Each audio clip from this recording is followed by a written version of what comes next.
Yeah, this will be my last video on Matthew 24. Hoping that everything I've shared with you so far has made sense.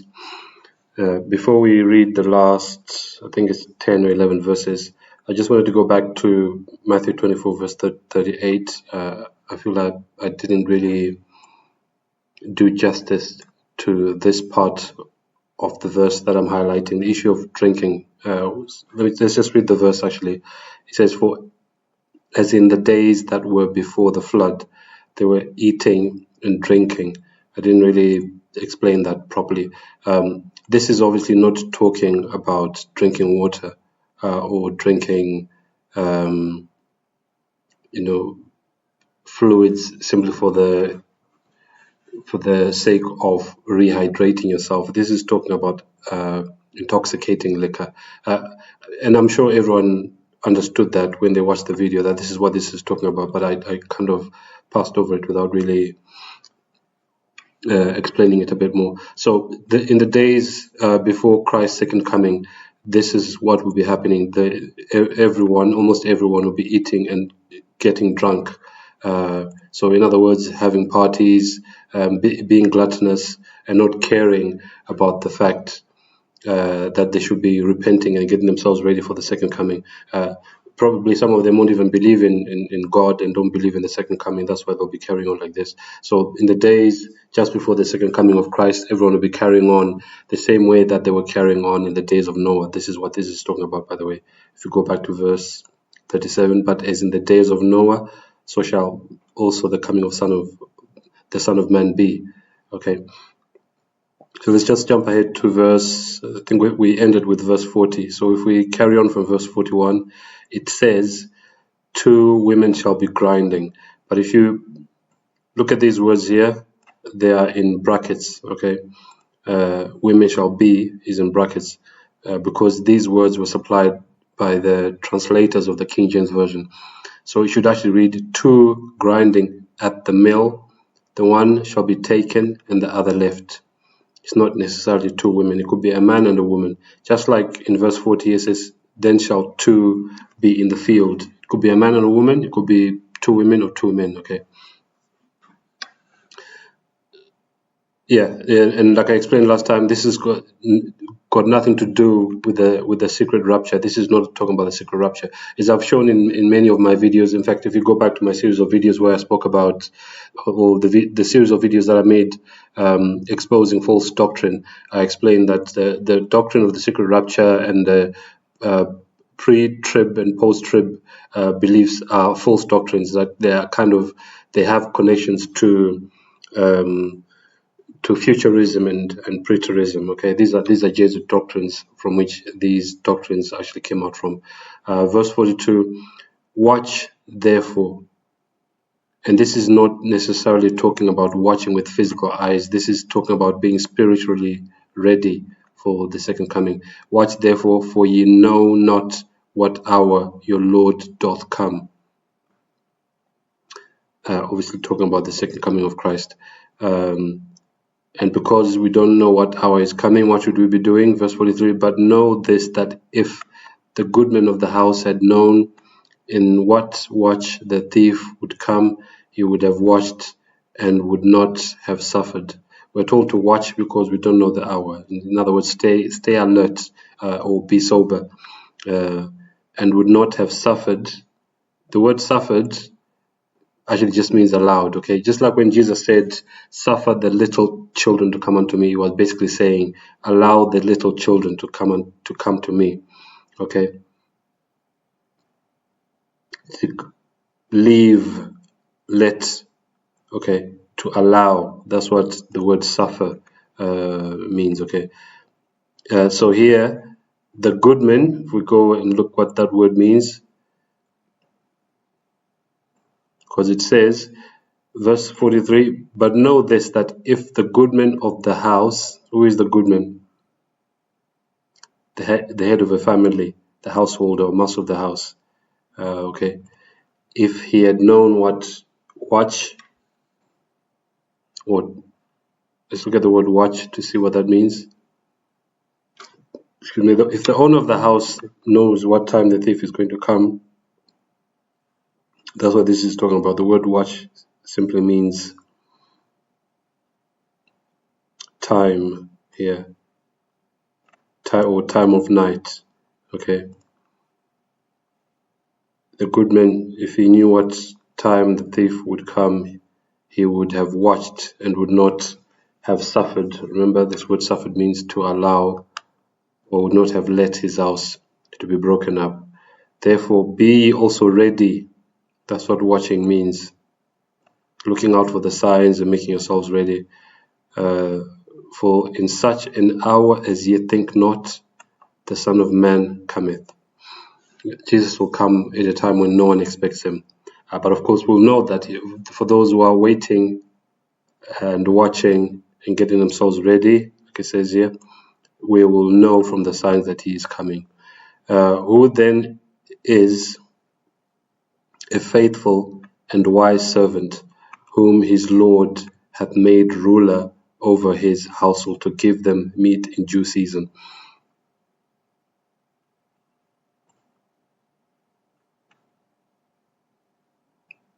So Jesus often spoke in parables, and not everything he said was to be taken literally. So here he's using an illustration of a wise servant who is faithful. When he says Lord, is faithful to his employer, and because he's faithful to the employer and is hardworking, he's made ruler over his household. This is actually, the Lord here is Jesus, okay, and the servant are the faithful Christians. To give them meat in due season. To give who's giving who meat in due season? It's the faithful servant giving the other servants meat in due season at the right time. So this meat here is not necessarily talking about physical food. Remember that Jesus not everything that Jesus said is supposed to be taken literally. In fact, some of what Jesus said could have a double application. So here meat, this would be spiritual food, okay? As Christians, we're supposed to be sharing the gospel. That's our commission, which we're given in Matthew 28, verse 19 and 20. The spreading of the gospel. This is what we're supposed to be doing. So a faithful servant is basically talking about faithful Christians who are sharing the gospel with others. Okay, meat in due season means sharing the truth with others at the right time. Okay, sometimes this gospel or the message is sometimes referred to as present truth, the message that needs to be heard at that time. Okay, so like right now here in 2026, the message we're supposed to be preaching is a message of repentance and getting ourselves ready for the second coming. And we can see the signs everywhere, including this war that's going on in the Middle East with Iran. Verse 46, blessed is that servant. Remember, that servant is the faithful Christian, whom his Lord, Jesus Christ, when he cometh, shall find so doing. So doing what? Sharing the gospel, which is this meat in due season. Okay. Verily I say unto you that he shall make him, the faithful servant, ruler over all his goods. So faithful Christians who remain steadfast until the end, until Christ comes, are going to be given a very important position. They'll be made rulers over all of they'll be made rulers in God's kingdom. Okay. Verse 48, but and if that evil servant, but if the Christian is unfaithful and shall say in his heart, my Lord delayeth his coming, as Jesus is the second coming of Christ is taking too long. If that's what he thinks in his heart, what will happen? And shall begin to smite his fellow servants. And this smiting, to smite means to beat or to hit, to assault others. And to eat and drink with the drunken, same issue that I started by addressing here, that as in the days of Noah, they were eating and drinking. Okay, They were eating and drinking in the days of Noah before the flood. They'll be doing the same thing. Those who are unfaithful will be doing the same thing before Christ's second coming. Let's just find this. I was just looking up the word smite. It says here to thump, to pummel with a stick, or bastinado. I don't know what bastinado means, but maybe with some kind of implement, some kind of weapon. A blow with the hand or an instrument, with the fist or hammer, with the palm. It just basically means to beat someone, okay? To strike, beat, smite with a weapon or with the hand. So he's talking about that evil or unfaithful servant. He will start to beat his fellow servants and to eat and to drink with the drunken. Remember, I said this is not necessary to be taken literally. Yes, this could be happening literally, that there are some unfaithful servants or bad Christians, or even some of them are even non-Christians who beat others physically. But the beating can also be psychological abuse or verbal abuse, which I've also experienced myself in and outside church. Okay. And in some of my videos, I've addressed the issue that I've said quite a few times that one of the issues that causes conflict between Christians and even non-Christians is, and it's not even about Christianity. It's humanity in general. What causes conflict between people is the issue that you always find there's someone who wants to dominate someone else. That causes conflict. So this evil servant that's being spoken about here by Jesus has got that character trait that he wants to dominate others. Okay. Verse 50, the Lord of that servant shall come in a day. So we're about to be told what will happen to this evil servant. The Lord of that servant, and the Lord, remember, is Jesus Christ, shall come in a day when he looketh not for him. So Jesus will come back when evil servants or unfaithful Christians and even non-Christians who are not repenting and making themselves ready, he will come when they do not expect him, when he looketh not for him, and in an hour that he is not aware of. Verse 51, and shall cut him asunder. What does to cut asunder, or what does the word asunder mean? Let's just read the rest of it. And appoint him his portion with the hypocrites. Okay, he's going to be punished. There shall be weeping and gnashing of teeth. What does the word asunder mean? To cut into parts. To cut up as scourge severely. Tells you to bisect, to flog severely, to cut asunder. Okay.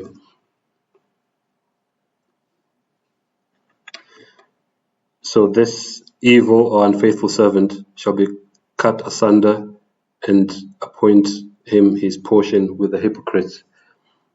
Obviously, there won't be any hypocrites in heaven. So these are the wicked who are lost. Okay, there shall be weeping for those who are classed as evil servants when Christ comes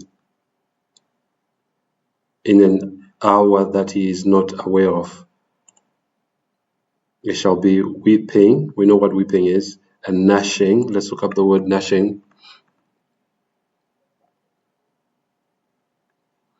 Is gnashing of teeth. Gnashing is grating of the teeth. Okay. To grind the teeth together. It says here, used to denote extreme anguish and utter despair of men consigned to eternal punishment in hell. Of course, there's no such thing as eternal hell.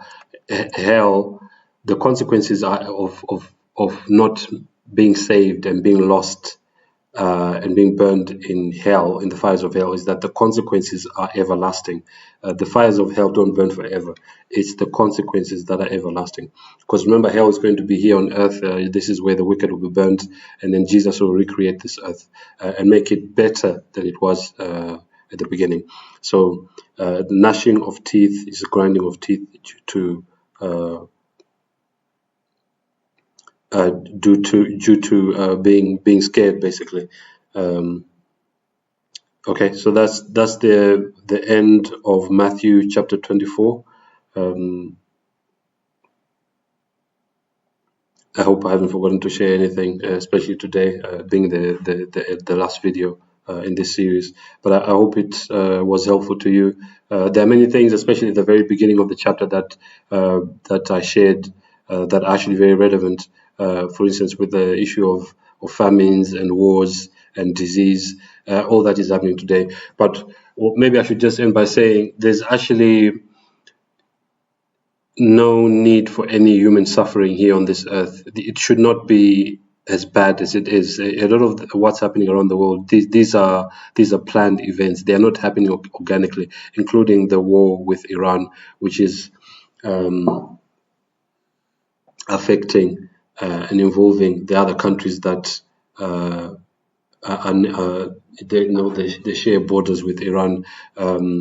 And even these pandemics are fake. Okay, there's no such thing as a pandemic.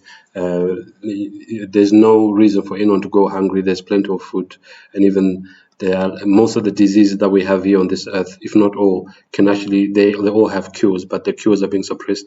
So even when it comes to issues like the lack of clean drinking water in certain parts of the world, there's no need for that, because there's plenty of water, and there's equipment to drill boreholes for places where there's no running water, as in streams and rivers.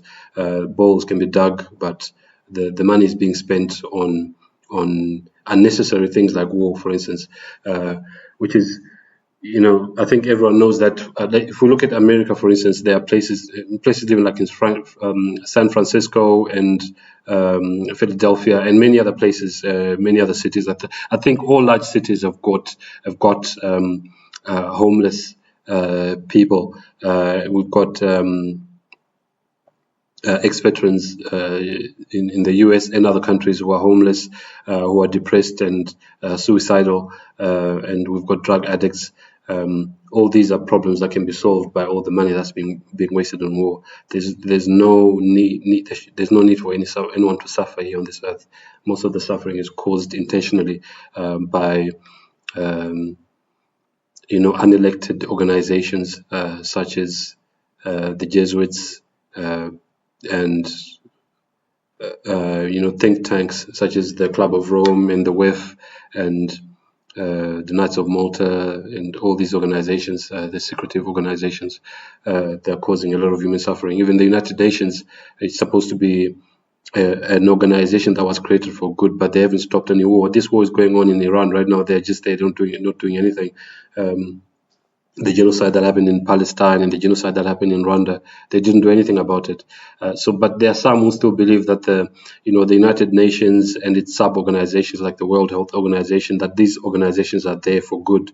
They're not doing any good because they're not stopping human suffering. All they do is actually make human suffering even worse. By, for instance, during this pandemic, the World Health Organization took or attempted to take away some of our God-given rights by telling us to stay in our homes and trying to force us to take vaccines that have toxins in them. So yeah, so the very end part of chapter 24 of Matthew is mainly talking about the second coming of Christ and how there are faithful Christians and unfaithful Christians, and also the message is about getting ourselves ready for Christ's second coming. So some will be ready and some won't be ready. So all this was written down for us so we can be aware and not fall into the camp of those who are not ready. The wicked will be lost, which the consequences of being lost are eternal. There's no second chance, for anyone.